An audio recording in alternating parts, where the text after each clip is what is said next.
Alam nyo ba guys na hindi ko tinatapon basta-basta ang kangkong kasi may pinaggagamitan pa ako dito. Kagaya nito guys, ito ay tira lang doon sa niluto kong sinigang. Minsan hindi ko naman nilalagay ang tangkay kasi nga hindi naman nila kinakain.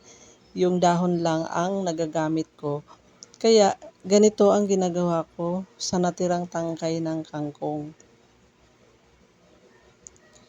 Inaano ko lang siya, hinihiwa ko siya ng maliliit, kagaya nito. Parang ginagawa ko siyang patty. Kasi nanghihinayang ako guys. Tapos nabasa ko na ang kangkong ay sagana sa iron na kailangan nating mga babae. Kaya for healthy living, for the sake of being healthy, ito ginagawa ko guys.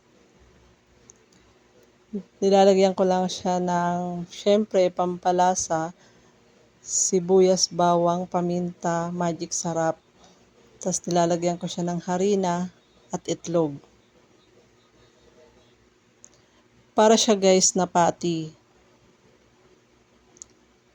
Nagawa ko na din to dati, nakapag-video na ako dati, yung kangkong fritters yung title.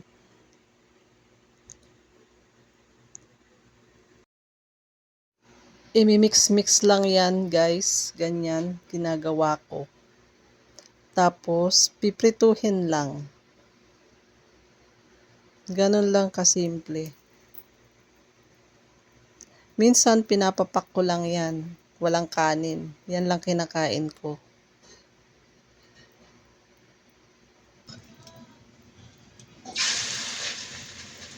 Ganyan lang guys.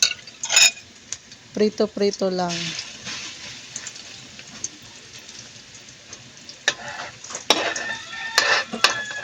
Nanghihinayang kasi talaga akong magtapon hanggat pwede pang i-recycle. Gagawin ko. Kasi sa mahal ng mga bilihin ngayon, siyempre iisipin kung paano makatipid.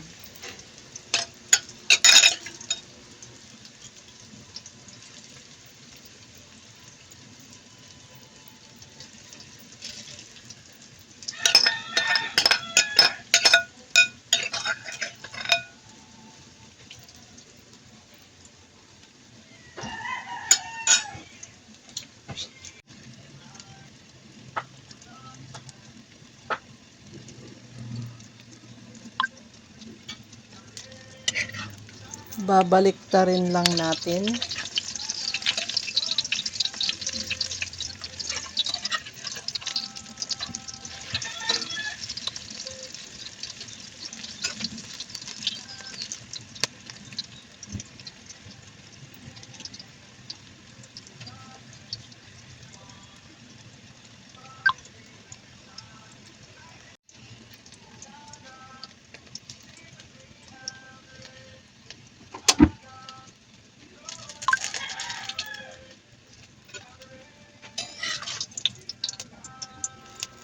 So, ito na guys. Okay na yan.